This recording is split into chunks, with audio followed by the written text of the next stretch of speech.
Student, आज की जो हमारा टॉपिक है बड़ी ही इंपॉर्टेंट टॉपिक है जिसमें हम डिस्कस करेंगे कि कॉन्फिडेंस इंटरवल का प्रोपोर्शन क्या होता है।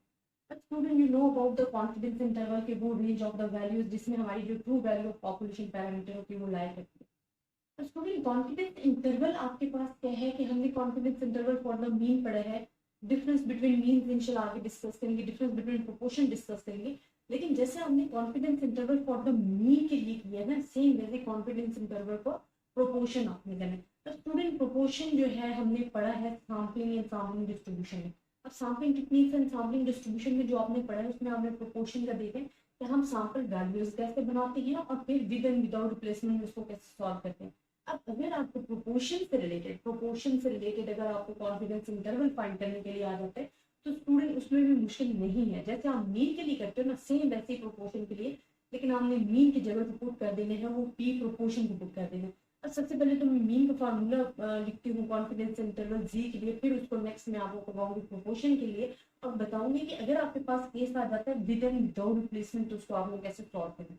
तो स्टूडेंट, कॉन्फिडेंस इंटरवल अगर फॉर द मीन हम कर रहे थे तो हमारे पास था z 1 minus alpha by 2 sigma under root n. ये हमारे पास थ्री सिचुएशन थी कि जब हमारे पास सिग्मा नॉन होता है, ठीक है, अगर सिग्मा अननोन होता है और एन ग्रेटर देन 30 होता है वो भी सिचुएशन हम पढ़ चुके हैं। अगर सिग्मा एन नॉन है और एन सैंपल साइज स्मॉल है तब क्या सिचुएशन लगती है, टी डिस्ट्रीब्यूशन जो आपके पास आ जाती है वो हमने पढ़ा। ठीक है, उसके बाद अगर नॉन नॉर्मल पॉपुलेशन है एंड हमारे पास बहुत सिचुएशन हो सकते हैं जिसमें हमारे पास एंड स्मॉल एंड लार्ज हो सकता है, सिग्मा नॉन एंड अननोन हो सकता है, तो वो डिफरेंट सिचुएशन में डिस्कस कर चुके हैं। अब स्टूडेंट, यहाँ पे अगर हमारे पास जो सिंपल मेजॉरिटी ये यूज हो रहा होता है तो हम कहते हैं जी ये मीन का फार्मूला है। अब अगर हमने प्रोपोर्शन डिफरेंस प्रोपोर्शन करने डिफरेंस कॉन्फिडेंस इंटरवल फाइंड करने के लिए तो आपने सिर्फ मीन की जगह क्या फाइंड कर देना है, प्रोपोर्शन की। और पी आपको पता है किससे इक्वल होता है, x divided by n equal होता है। ये हमारे पास क्या होता है, inversely unit divided by number of values जो आपके पास आ गई है। अब स्टूडेंट, हमने क्या करना है यहाँ पे मीन की जगह पी पुट कर दिया है plus minus ji 1 minus alpha by 2।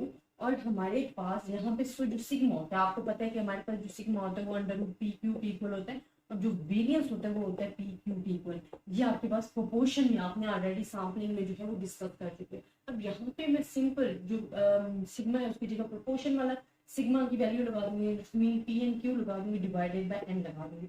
अब पी एंड क्यू मैंने लगाया ना, तो क्यू क्या होता है, ये प्रोबेबिलिटी ऑफ सक्सेस होता है, प्रोबेबिलिटी ऑफ फेलियर होता है। तो जो क्यू होता है वो हमारे पास होता है 1 माइनस पी। तो मैं इसको यूं लिख सकती हूँ plus minus ji 1 minus alpha by 2 proportion P 1 minus P and under root N and it's a final shape जो कि आपके बुक में दी गई है। ठीक है, तो ये हमारे पास क्या आ जाता है, confidence interval for the proportion आ जाता है। अब स्टूडेंट, ये जो कॉन्फिडेंस इंटरवल यहाँ पे एक चीज याद रखनी है क्योंकि हमारे पास टू में केस आ रहे होते हैं, एक जी विद रिप्लेसमेंट का केस आ रहा होता है, एक आपके पास आ रहा था विदाउट रिप्लेसमेंट। अब विद रिप्लेसमेंट के जब आएगा ना तो आपने ये लगाना है, अगर आपको बुक में मेंशन है कि you solve the confidence interval for proportion for the without replacement case, तो आपने विदाउट रिप्लेसमेंट का जहां भी क्वेश्चन आ जाता है ना स्टूडेंट, वहां आपने सिर्फ और सिर्फ एक चीज ऐड करनी होती है जो कि आपके पास करेक्शन फैक्टर होता है। वो क्या होता है, N minus one N minus N small N minus one. ये करेक्शन फैक्टर है जो कि आपने ऐड करना होता है अगर आपके पास केस आता है विदाउट रिप्लेसमेंट का। अब अगर विद रिप्लेसमेंट का केस दे दिया ना, विद रिप्लेसमेंट का, तो आपके पास ये फार्मूला फॉलो करेंगे। अगर आपके पास केस है विदाउट रिप्लेसमेंट तो आपने फार्मूला कौन सा फॉलो करना है, सेम यही फार्मूला रहेगा। फार्मूले समझने में बहुत इंपॉर्टेंट होते हैं स्टूडेंट, बिकॉज आपका सारा क्वेश्चन ही ये स्टैटिस्टिक का फार्मूला डिपेंड कर रहा होता है। आपने यहाँ पे करेक्शन फैक्टर ऐड कर देना है जो कि हमारे पास क्या होता है, ये मैंने आपको गिन दिया। तो ये केस होगा विदाउट रिप्लेसमेंट के लिए। और यहाँ से जो दो वैल्यूज आएंगी स्टूडेंट, वहां आपको पता चलेगा कि जो दो वैल्यूज आ रही हैं जिसमें आपके पास लोअर लिमिट्स आ जाता है by proportion population parameter of proportion को शो करेगा एंड यू आ जाता है, ये हमारे पास लोअर लिमिट को शो करेगी। ठीक है, और यू है वो हमारे पास अपर लिमिट को शो करेगा। तो स्टूडेंट, ये हमारे पास फार्मूला को समझाने का मैं ये वीडियो में मकसद था कि अगर confidence interval for the proportion आ जाता है तो आपने विद रिप्लेसमेंट विदाउट रिप्लेसमेंट उसको कैसे सॉल्व करना है, उसका क्या फार्मूला है, उसको उसके जो एग्जांपल्स हैं चलो वो हम अपनी नेक्स्ट वीडियोस में करेंगे। मेन सबसे पहले आपने अच्छी तरह से फार्मूलाज को याद रखना होता है। दूसरा, अगर आपने सही फार्मूला लिखा हो तो आपको एग्जाम में मार्क्स किस चीज के मिलते हैं कि आपने जो क्वेश्चन सॉल्व करना है वो स्टेप बाय स्टेप करें। अगर आपने इस तरीके से किया तो इंशाल्लाह आपको बहुत अच्छे मार्क्स मिलेंगे, वो आप अचीव कर सकते हो अपने पेपर में। आई होप स्टूडेंट आपको इन फार्मूलाज की समझ आई होगी। नेक्स्ट एग्जाम्पल जो है उसमें मैं आपको करवाऊंगी इनसे रिलेटेड एग्जाम्पल जो नेक्स्ट लेक्चर है। तो अगर आपको किसी भी किस्म की इन फार्मूलाज में प्रॉब्लम है तो आप मुझसे डिस्कस कर सकते हो।